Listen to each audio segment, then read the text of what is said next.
وەڵامت چییە بۆ بەڕێز مام جەلال؟ ئەڵێم مام جەلال ئەوەی کە ڕوئەیە لە کوردستان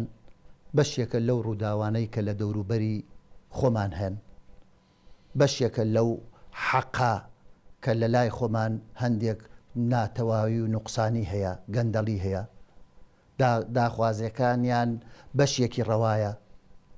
پێڵێم تۆش ئەبێ زوو بگەڕێیتەوە ناومان بۆ ئەوەی بڕیار دەین بۆ چارەسەرکردنی ئەمەی کە ڕووی یاوە حاڵەتێکە ئەبێمە چارەسەریکەین، چارەسەرێکی ئاشتیانەی بکەین، چارەسەرێک بکەین بۆ خزمەتی ئەم ملەتە و ئەمە لە خۆیەوە نەقەوماوە. زروفێک هەیە لە بارە ناوچەکەی گردوتەوە شارەکەی ئێمەش ئەگەر چاولێکەریش بێت هەر حەقانەتی هەیە، بەڵام ئەمە بێ ئەساس نییە. ئەو کەم و کوڕیانەی کە هەمانە ئەبێ بە زووترین کات چارەسەریکەین. ئەم ئۆپۆزیسیۆنە کە هەن ئیستا هەلەکە ئەقۆزێننەوە ئەبێ دانیشین لەگەڵیانەوە بە یەکەوە شەراکەت کەین بۆ چاکسازی و وەرەوە دنیا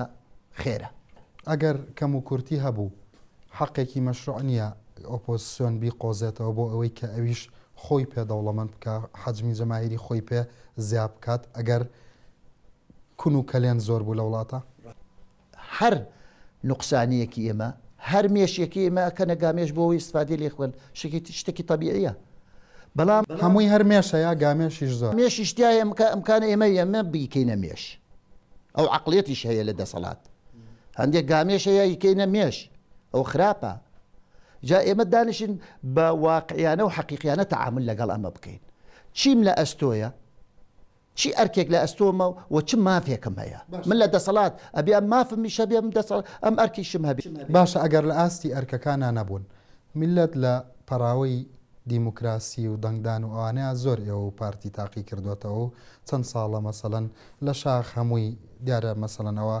شایانی ئەتیزازە بۆ ئەم میلەتە بووە بۆ ئەم نەتەوەیە بووە، بەڵام لە سەرەتای دروستبوونتانەوە هەمووکو پارتی هەمووکو یەکێتی وەکو دوو حیزبی خاوەن مێژوو سەروەری و خەبات خەڵک زۆر دواتان کەوتووە. بەڵام ئەگەر لە ئاستی ئەرکەکەتانە نەبوون خەڵک لەسەر حەق نییە کە چیتر دواتان نەکەوێت. طبیعی ئێمە ئەوەش کەی ئەبێت لە کاتی هەڵبژاردنە، با لە کاتی هەڵبژاردنە ئەو ملەتە حەقی خۆیەتی دەنگ بەکێ ئەیە کە ببێتە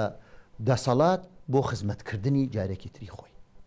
ئێمە ئەوەمان کردوتە مەحەک، ئەومان ناکردوتە مەحەکەت خەڵک ئەوە ببێتە حاکم بڵێت ماتوول چەند هەزار کەسێک لەسەر جادەیە، چەند هەزار کەسێک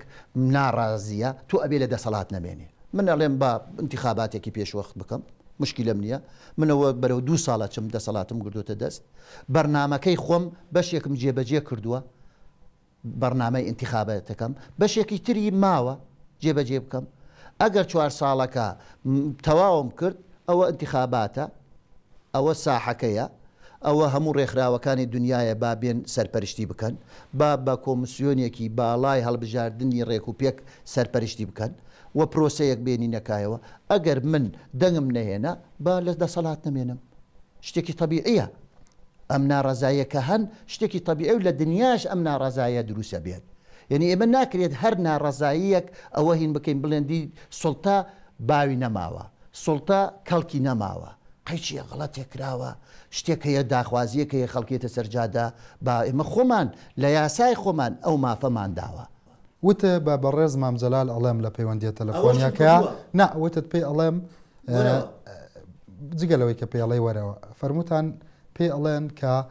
بەشێکی لەژێر کاریگەری ڕووداوەکانی ناوچەکەیە، لەژێر کاریگەری زریانەکانە. خاڵی هاوشێوە چییە لە بینی ئێوە و سەرکردەکانی ناوچەکە کە مزاهریان لە دژەکرێت لە احتیکاری سوڵتا، لە احتیکاری مالی، لە زۆر لایەنەوە؟ جیاوازی زۆرە کاک، جیاوازی ئەوە ئێمە بە هەڵبژارد قەزم نا ئێمە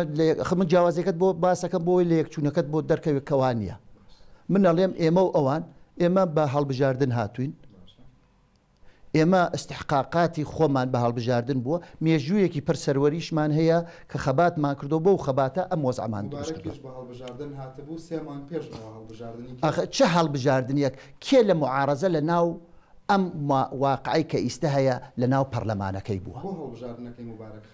هەڵبژاردنەکەی مبارەک خرا بوو چکە خۆی تاکە حزب بووە لە پەرلەمان هەبوو دەوری هەبووە. هیچ حزبێکی حزبەکانی تر کە ئەوەی لە کوردستان هەیە تەلەڤیزیۆنی هەیە و جەریدەی هەیە و ئەندامی پەرلەمانی هەیە و بودجەی هەیە ئەمە لە مەسر ئەمە هەبووە ئەری لە لیبیا ئەمە هەبووە ئەری ئەمەی کە ئیسا هەر یەکێک لای خۆی ساحەیەک هەیە کە ئیشی خۆیە کات و دەوری خۆی ئەبینێت و عیلاقەی خارج هەندێک حزبی عیلاقاتی خارجیشی هەیە عیلاقی لەگەڵ دەوڵەتان هەیە ئەمە لە چه حزبێک لە ناوچەکە ئەمە لە یەمەن هەیە ئەمە لە سووریا هەیە یعنی ئێمە ئەم ئازادیە کە لە ناو کوردستان هەیە لە شوێنەکانی تر هەن ئەوەیە کە ئێمە جیاوازیم لەگەڵ ئەوە بەڵام ئۆپۆزیسیۆن پێتانەڵێ ئەم قسانەکەن لەسەر تەلەڤیزۆن بۆی کە خەڵکمان لێ بتەکێننەوە بەڵام خۆیان ئێستش کە حکوومەت بەدەستیانەوەی هەندێک جار نوێنەری حزبیەکانیان ئەڕوادانیشتنەکە لەگەڵ وڵاتانە بۆ ئێوە ڕەوا و شەرعیە بۆ ئۆپۆزیسیۆن و حیزبەکانی تر ناشە شەرعیە و ڕەوایە نەبۆ ئەوانیش ئەوە خەلەلێکە بێ چارەسەری بکەین ئێمە کیانێکمان هەیە فدرالیە لە دەستور هاتووە پەیوەندی ئێمە لەگەڵ وڵاتانە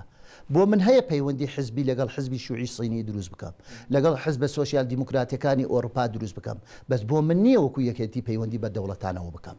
بۆ پارتیش ئەوە نییە بۆ گۆڕانیش ئەبێ ئەوە نەبێ بۆ ئیسلامیەکانیش ئەوە ئەبێ نەبێ بەڵام ئەمە کە هەیە خراپە لەمەیە هەمووتان هەڵەتان هەیە هەمومان هەمانە من ئەگەر لای خۆم نەیکەم گۆڕانش ناتوانێ بیکە ئیسلامیش نایکە بەڵام ئەگەر لای خۆم هەیە ئەوەی تۆ خۆت جاری شتەکە لای خۆتا بۆ چارەسەرینەوە هەڵەیەکە بێ چارەسەریکەین وەکو کورد باشە باسی ڕاوچیە لەسەر ئەو تونند و تیژەی کە لە قۆناغێک لە قۆناغەکانە ئەو دەسەڵاتدارانەی وەکو موبارەک و وەکو عەلی عەبدوڵڵا ساڵح و وەکو بەشار ئەسەد کە بەرامبەر بە گەلەکەی خۆیان چەک و تەقە و ئەوانە بەکاریان تێکی خراپە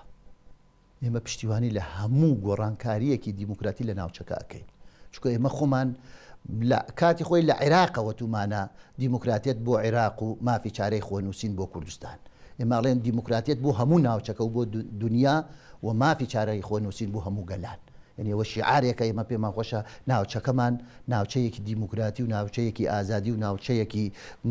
پێشکەوتوو بێت لە جیاتیەوەی تەخەلوفیشی تیتیا بێت ئێمە دەنگمان لەگەڵ ئەو گۆڕانکاریایەکە ئیسە لە وڵاتانی ترەکرێت بەڵام ئێمە پێشتر کردمان ئەوان دوای کەوتون ئێمە 20 ساڵ لەمەوە پێش ئەمە دش بە دکتاتۆریەکەی خۆمانمان کردووە وڵاتەکەی خۆمانمان ئازاد کردووە ئەوان دوای 20 ساڵ ئیسە خەریکن ئێمە پشتیوانی ئەو دەنگەی ئێوە ئێستا بەرەو دیکتاتۆریەتە ڕۆن یا گەشتونەتەوە قەنەعەتەی بەرەو دیموکراتی بچن ئەوەی من ناتوانم بڵێم ئیستا ئێمە بەرەو دکتاتۆریەت خۆی خەباتی ئێمە بەرەو دیموکراتیەتە یعنی ئەوەیشتر بەرەو دیموکراتیەتیش بە قەرار نییە بە ئیشە و بە دروستکردنی مؤسساتەکەیەتی و دکتاتۆریەتیش من تەسەوور ناکەم ئەم کۆمەلگایە کە فێری ئەم ئازادیە بووە فێری ئەم دیموکراتیەتەوە ئەو عولەمەی کە ئیسە لە دنیا هەیە ئەو ئەنتەرنێتەکە ئیسە لە دنیا هەیە دروستکردنی دکتاتۆریەت زۆر محالە ئاسان نییە باشە ئێوە کوێکێتی نیشتیمانی کوردستان چەندین ڕووداوی مێژووی هەیە کە سکرتێرەکەتان لە کاتێکە ئەگەر هەواداران و لایەنگر و پێشمەرگەکانتان لە شاخ دژی ئازادی بیر و ڕابوو بێت سکرتێرەکەتان مەحامی و پارێزەری ئازادی بیر و ڕابووە چەندین ڕووداوی مێژووی هەیە لە شار و لە شاخکە جەنابی مامجەلال بەرگری توندی لە نووسەران و ڕۆژنامە نووسان کردووە ئێوە هەڵگری دروشمینان و ئازادی بوون بۆ نووسەران بەڵام ئێستا چەندین نووسەر و ڕۆژنامە نووسەیە لە ترسی هێزەکانی ئێوە شەو لە ناو ماڵ و مناڵیانە نانون ئەم تەناقوزاتە بۆ ئێمە لەگەڵ ئەوە نین ئێمە پێمان خۆشە ئەو ڕۆژنامە نووسانە ئەگەر شتێکی مەحکەمە و دادگایان لەسەر نییە کەس بۆی نییە ڕاویان بنا کەس بۆی نییە بیان چەوسێنێتەوە و حەقیانین بکە ئێمە ئەبینمە دیفاعی محامی ئەوان بەڵام ئەمە هەیە کە هەیە پێمان بڵێن بەم ئیساکە لەم بەرنامە نین ئەوەی کە تۆ باسێکەکەی ئەو سحوفیە نە سحوفی هەر ئەندامێک هەر هاوڵاتیەک بە ناحەق دژایەتی ئەکرێت و توندوتیژی بەکارێنێت بەرامبەری ئێمە محامی ئەگرینی و ئێمە ئەبینە محامی و دیفاعیلەکەین لە دادگا